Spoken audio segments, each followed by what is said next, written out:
Hello, welcome to Burhan's preparatory academy. उम्मीद करता हूँ आप लोग सब खैरियत से होंगे। आज आप लोगों के सामने हाजिर हूँ अंग्रेज़ी का लेक्चर लेकर। इंग्लिश का जो लेक्चर नंबर 12 है वो आज हम डिस्कस करने जा रहे हैं। और पिछले लेक्चर के अंदर हमें आपको पता होगा कि हमने सेंटेंस कंप्लीशन को बड़े अच्छे अंदाज से कवर किया था, उसकी थ्योरी पढ़ी थी, उसमें देखा था कि कौन कौन सी टेक्निक्स यूज़ होती हैं सेंटेंस कंप्लीशन को आइडेंटिफाई करने के लिए। आया यहाँ पर कौन सा वर्ड जो है वो लग सकता है, ऑप्शंस आपके गिवन हों, तब भी अगर आपको वोकैबुलरी जो है वो इतनी ज़्यादा ना आती हो तो उस तब भी आप उसको सॉल्व कर सकते हैं। वो कैसे सॉल्व कर सकते हैं वो हमने पिछले लेक्चर में अपनी एक कंप्लीट टेक्निक बताई थी आपको लेक्चर नंबर 11 में।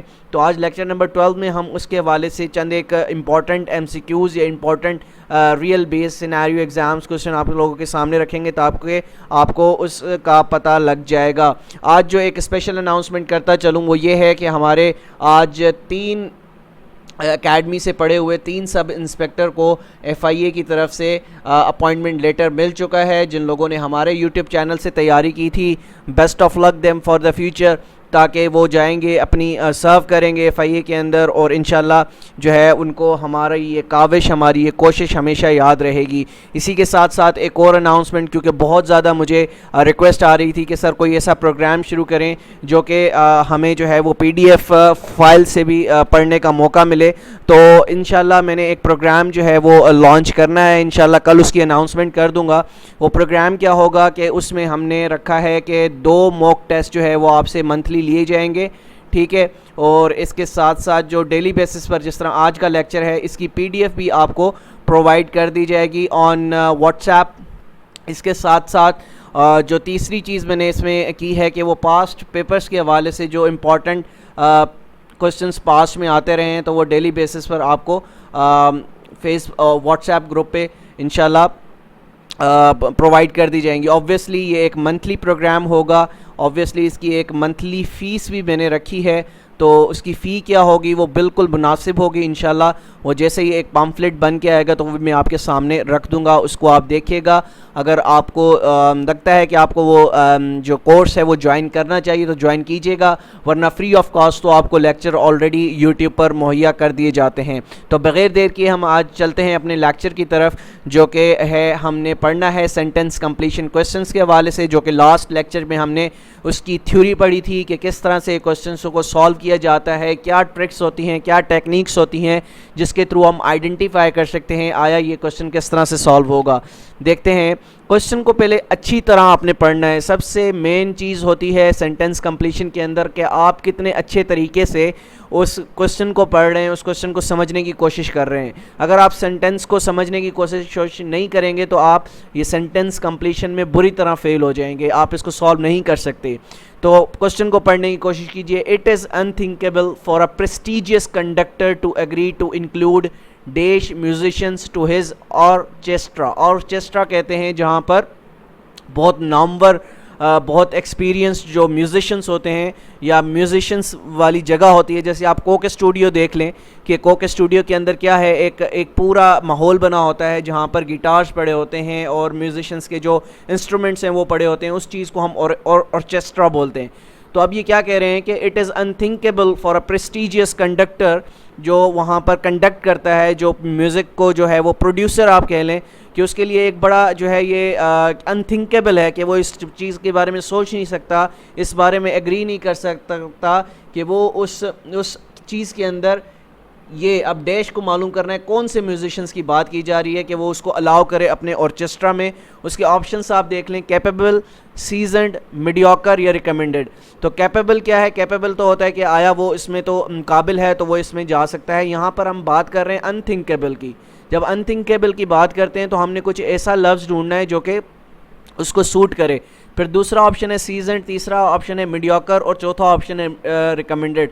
तो इसमें से हमें ऑप्शंस देखेंगे। मीडियोकर यहाँ पर सुइटेबल है।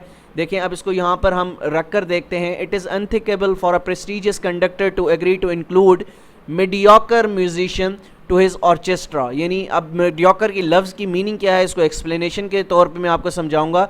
The word mediocre means average और ऑर्डिनरी, यानी नॉर्मल बंदा जो कि बिल्कुल इतना कोई एक्स्ट्राऑर्डिनरी परफॉर्मर ना हो या सिर्फ एवरेज जो है वो परफॉर्मर हो, completes the sentence to that it makes a good sense, ये सेंस बना रहा है, the other choices do not do that.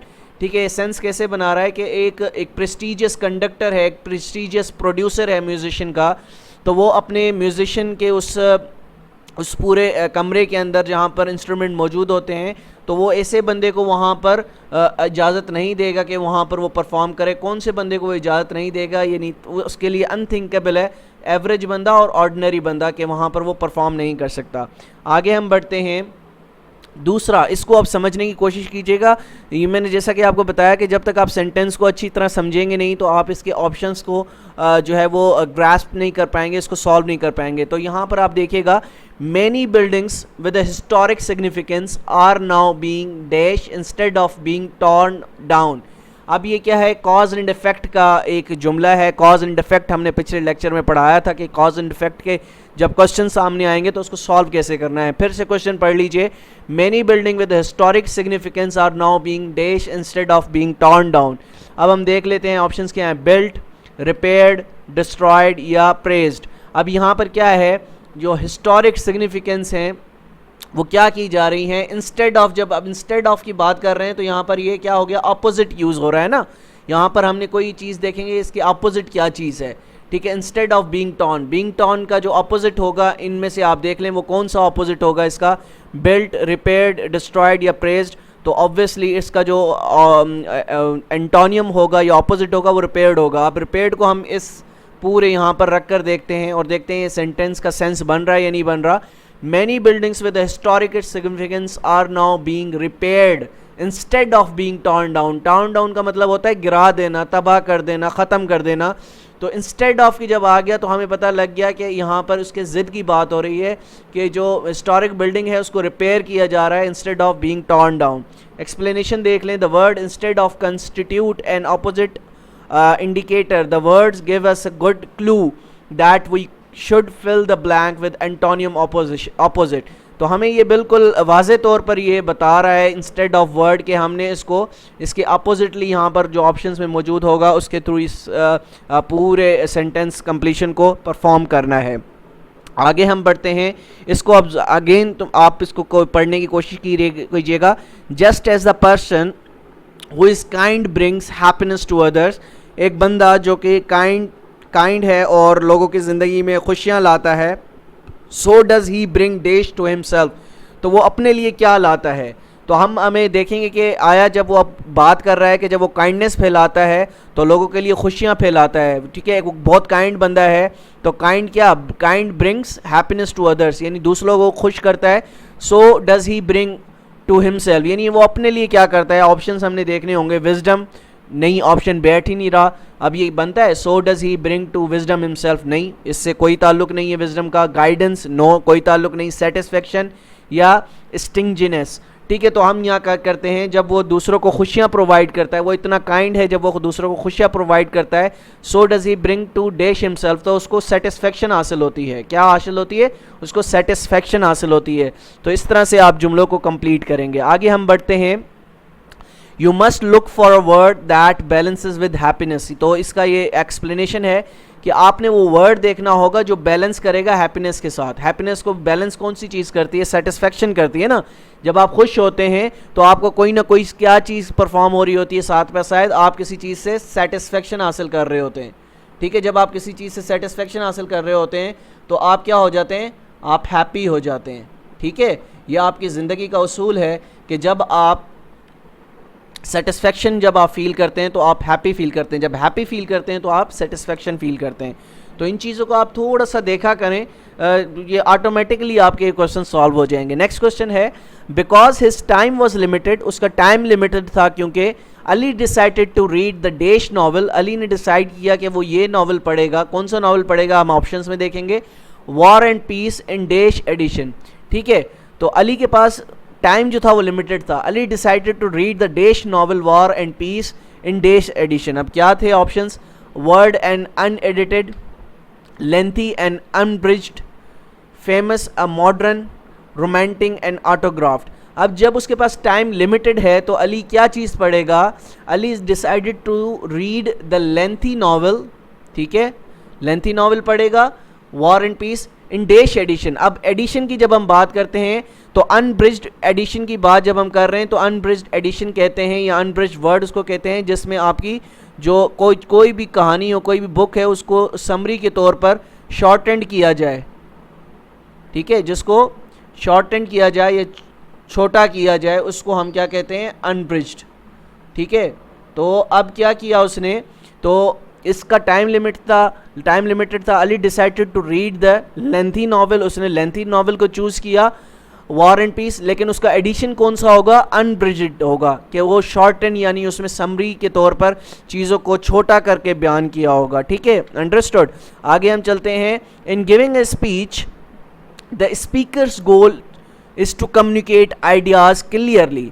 अब यहाँ समझें कि एक स्पीकर है, एक स्पीच कर रहा है, तो उसका गोल क्या होगा कि वो अपने आइडियाज़ जो हैं कम्युनिकेट करें, ideas clearly and dash so that he और his audience will be in no dash about the meaning of the speech. अब हमें देखना होगा कि ऑप्शंस हमारे पास क्या मौजूद हैं, इफेक्टिवली या haste, indirectly distress, famous a modern, tactfully या सस्पेंस। तो आप देखेंगे in giving a speech the speaker goal is to communicate ideas clearly and effectively नहीं आएगा। सपोज अगर हम यहाँ इफेक्टिवली हम डाल देते हैं तो सेकंड जो हमारा वो बनेगा ब्लैंक है, उसको हम कैसे कर सकते हैं, the audience will be in no haste about the meaning, no that's not fair. फिर इनडायरेक्टली और डिस्ट्रेस को रख के देखें, वो भी नहीं बन रहा। फेमस मॉडर्न को रख के देखें, वो भी इन सेंटेंसेस में जो है वो पूरा नहीं उतरेगा। लेकिन जब हम टैक्टफुली एंड सस्पेंस को डालते हैं तो इसको थोड़ा सा मेक सेंस बन रहा है, सेंस बन रही है सेंटेंस की। In giving a speech the speaker's goals to communicate ideas clearly and tactfully. Tactfully कहते हैं हम स्किलफुली, यानी उसके पास जो स्पीकर होता है उसके पास इतनी नॉलेज होती है कि वो अपने जो आइडियाज़ हैं वो परसुएड करता है ऑडियंस की तरफ, ताकि ऑडियंस जो है उसको आसानी से समझें।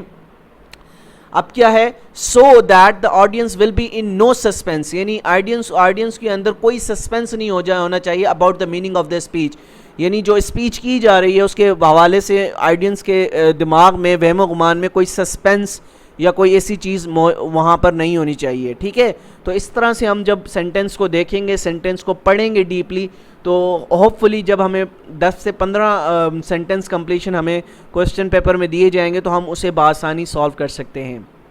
आगे बढ़ते हैं, Rizwana always wins the debate competition because she works days to prepare the topic. Rizwana हमेशा जो है वो डिबेट कंपटीशन जीत रही है क्योंकि she works days to prepare the topic. वो क्या करती है, उसको प्रिपेयर करने के लिए लेजीली नहीं बनता, बिल्कुल भी नहीं बनता, हार्ड बनता है कंटिन्यूअली या स्पॉन्टेनियसली। तो she works hard to prepare the topic, तो उसका कंपटीशन जो है वो विन कर लेती है हमेशा, डिबेट कंपटीशन इस वजह से विन कर लेती है कि वो वर्क हार्ड करती है। 7 देख लेते हैं, an airplane with dash passengers on board made an unscheduled dash as the airport to which it was heading was covered with thick fog। यानी एयरप्लेन है वो डैश पैसेंजर्स के साथ ऑन बोर्ड मेड अनशेड्यूल्ड क्या किया उसने, as the airport to which it was heading was covered with the fog, thick fog, कि वहाँ पर जहाँ पर ज़्यादा जो है वो जहाँ पर जा रहा था वहाँ पर क्या थी, वहाँ पर थिक फोक थी जहाँ के उसको नज़र नहीं आना था। तो इस ऑप्शंस में हमारे इरिटेबल स्लिप, फॉल्टी या स्टॉप, वैरायटी या हेल्ट, टर्न्स या वेट, और लास्ट में न्यूमरस लैंडिंग। अब इसको हम देखते हैं कि न्यूमरस एंड लैंडिंग को इसमें पुट अप करके देखते हैं कि आया ये आंसर हमें मिलता है। An airplane with the numerous passengers बन रहा है, बिल्कुल वहाँ पर काफ़ी उसमें पैसेंजर्स मौजूद होंगे। On board made an unscheduled landing, unscheduled landing हो जाती है ना जब हमें जहाँ पर हमें जाना हो वहाँ पर कोई उस एयरपोर्ट पर कोई ना कोई प्रॉब्लम आ जाए तो क्या होता है, unscheduled landing at as the airport to which it was heading was covered with the thick fog. ठीक है, तो इस तरह से हम ऑप्शंस को थोड़ा सा डिटेल से देखते हैं, डिटेल से पढ़ने की कोशिश करते हैं। अच्छा, 8th देखते हैं, my uncle decided to take dash and my sister to take the market. Easy है बिल्कुल, आप इसको आसानी से सॉल्व कर सकते हैं। तो my uncle decided to take me and my sister to take the market. ठीक है, उसके बाद हम देखते हैं question number 9, they had been living beyond their dash for years, means for years, money for years, resources for years या status for years. तो हमेशा जो रिसोर्सेज होती हैं वो यहाँ पर नहीं आ सकता। अब आपको अगर या आप आराम से पढ़ें ना इस सेंटेंस को, तो आपको एक क्या कहते हैं कॉमन सेंस ही आपको बता देगा कि यहाँ पर जो ऑप्शन होना चाहिए वो ये होना चाहिए, मीन्स होना चाहिए। They had been living beyond their means for years. Last देख लेते हैं, बहुत ही ईजी है, इसको आप खुद सॉल्व करके देख लीजिएगा। मोटरवेज जनरली हैव 3 और 4। अब आप मुझे ऑप्शंस में से बता दें, मैं अभी ऑप्शन नहीं दिखा रहा, थोड़ी देर सोच लें आप क्या हो सकता है इसका आंसर। होपफुली आपने सोच लिया होगा। चैनल्स नहीं होते, मोटरवेज पे कोई चैनल्स नहीं होते। ट्रैक्स कहीं ना कहीं मिलता है, लेकिन हम मज़ीद ऑप्शंस देख लेते हैं। रूट्स भी होता है, लेकिन मज़ीद ऑप्शंस देख लेते हैं। लेंस, अब आपको पता होगा कि मोटरवे में लेंस बनी हुई होती हैं। किस तरह की लेंस बनी होती हैं? इस तरह से। आप अगर मोटरवे पे आपने सफ़र किया हो तो वहाँ पर लेंस बनी होती हैं। तो ये ऑप्शंस आपका करेक्ट है। ठीक है, तो ये आज का हमारा लेक्चर था। इंशाल्लाह नेक्स्ट लेक्चर के अंदर हम अंग्रेज़ी के मज़ीद टॉपिक्स जो हमारे रिमेनिंग रहते हैं उसको पढ़ने की कोशिश करेंगे। और ऑलरेडी मैं आपको बता चुका हूँ कि हम एक प्रोग्राम स्टार्ट करने वाले हैं जिसमें 2 मंथली मॉक टेस्ट हुआ करेंगे। ठीक है, हर 15वें दिन। और इसके साथ साथ जो डेली बेसिस पर हमारा लेक्चर हुआ करेगा उसकी जो PDF है वो आपको प्रोवाइड कर दी जाएगी ताकि आप उसमें से पढ़ सकें। और साथ साथ जो बेसिकली चंद एक क्वेश्चंस जो हैं पास पेपर से वो आप तक पहुंचा दिए जाएंगे, या कोई मज़ीद मालूमात जो है वो आप तक थ्रू व्हाट्सएप जो है वो पहुंचा दी जाएगी। एक ग्रुप बना दिया जाएगा पेड मेंबर्स का। फ़ीस मैं आपको बता रहा हूँ बहुत कम होगी मंथली। ठीक है, हर बंदा इसको अफोर्ड कर सकता है। अगर अब वो भी आप अफोर्ड नहीं कर सकते तो आप फ्री ऑफ कॉस्ट हमारे वीडियो लेक्चर्स तो ऑलरेडी हमारे यूट्यूब पर चलते रहेंगे, वो आप देख सकते हैं। तो मिलते हैं इंशाल्लाह कल एक नए लेक्चर के साथ। जब तक अपना बहुत ख्याल रखिएगा। अल्लाह हाफ़िज़।